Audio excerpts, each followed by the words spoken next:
Early accident for Brandon Brown. I agree, Marty. That's a tremendous amount of damage. Remember, they're on a clock. You can only have so much time to repair these cars, Rick. And the only way to reset that clock is to reach minimum speed. This car does not look like it's going to be able to reach that minimum speed set by NASCAR. And you see on the left the implications in points. Currently just above that red cutoff line for the playoff field, and only currently above 11. He's going to continue to lose points throughout the day. Every position is a point, and right now, you see 68 and Brandon Brown stopped on the racetrack. Now the choose rule comes into effect, choosing either the high line or the low line. They have to make that decision. They have 2 seconds from the start-finish line until they get to that orange cone, more or less. That is where the decision has to be made. Yeah, NASCAR doesn't allow you as a driver to just lay back and give yourself a lot of distance. You have to keep up here. And I think that we're going to see the outside be kind of preferred there, but you can't. It's not like the first 5 can line up and then give the guy in 6th that bottom side, because you make a lot of difference with that. So the whole idea of this is we've heard drivers time and time again, that will be a penalty. That's a penalty right there by not making the decision. It looked to me like it's a 15.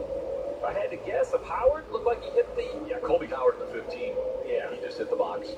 So basically, you see on the left-hand side how some guys go back, some guys advance, like the 9 of Noah Gregson moved up 3 spots by taking the inside row 3. So the idea is you used to kind of be set. You had to line up just by luck of off pit road. Let's take a look at this 15 again. Oh, indecision, drives over the orange box, so they'll have to start at the end of the field. This rule allows the drivers, DJ, it's now in your hands. Don't tell me you were in the wrong lane or you know, it was just bad luck because of how he came off pit road. You get to decide if you want to be on the inside or the outside. He knows he has to go to the back. He was signaling to the other drivers to go around. Lights are off on the pace truck. Now they come back on, so it doesn't look like they're going to go back to green here.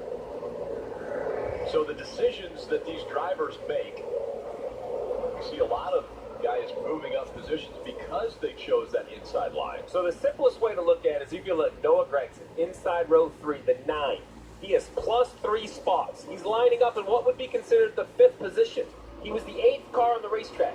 So without even taking the green flag, just by choosing the inside, which I'm assuming because most chose the outside, so a non-preferred lane, he gets to move up. Now the trouble is, he's on the inside. When he gets over there to turn 2, like I just saw that accident, DJ, that's going to be the struggle for Noah. Yeah, and I think this is the best thing, that outside, for those first 2 cars. Everybody else, there's nothing wrong with the bottom of this, but getting that momentum with these cars that have lesser horsepower is a big thing, so you can get that run around the top. But, you know, as far as Chase Briscoe, he doesn't want to restart 6th instead of being able to start up on the front row. He's going to take and try to make what he can. So it's made for a very interesting thing, putting something else in the driver's hands as to where you want to restart and making the most of that position. Denny Hamlin mentioned that he started at the back of the field. Well, he's already moved up to 21st now on the scoring monitors. How good is Denny Hamlin? Well, his career at Darlington, he has 5 Xfinity Series wins. The rest of the field, and the only one there that has won is Chase Briscoe earlier this year. So 5-1 for Denny Hamlin against the field. Are those the odds that you give him, or is it better than that? How even money. Even money, him versus the field. Yeah, kind of like the Kentucky Derby, that you can't even get anything close to that, with the favorites here, and Denny is that. He reminds me of David Pearson driving this racetrack so much, who was the master at this place. Think about it, Rick. The one race he didn't run in the top 5 in the last 10, he still was the first car at the start-finish line. They just failed inspection after. So from a driver's seat, he's done everything right. Coming back to start-finish line, and it looks like the 11 issues getting back up to speed on the tires.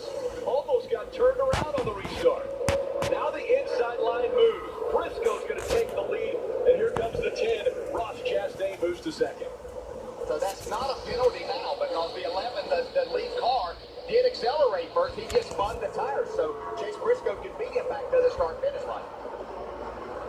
And you see that white, yellow, and blue number 9, the 6th car back. We talked about the choose. Running 8th, chose the inside, will come out of this restart in the 6th position. That's a game for that car. And how about Harrison Burton in that green and orange car? Jeff Burton said it was criticized for being too loud on the racetrack. Well, let me applaud him. Easy to pick out. He's a big fan of that throwback scheme for Harrison Burton. father there with that Dex imaging, number 20. You heard Jeff mention it in pre-race, a scheme that not only did he run, but he ran with success here at Darlington.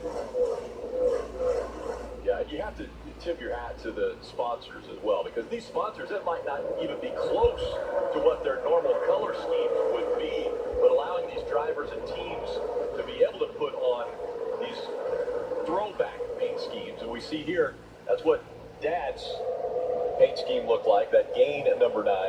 And now we see, well, there's Noah Gragson there with a different paint scheme also. Yeah, let's say one thing about Jeff Burton and his success at this track with all the wins that he had in this Xfinity Series and the Cup side of it. A lot of these times that Jeff Burton was driving a car that he helped set up, and he wasn't the one making the setup himself. So not only was he so talented as a driving the race car, but he set the car up to what he needed as a driver. Top of the screen, you see Chase Briscoe, race leader, Ross Chastain in the 10, running in the 2nd position.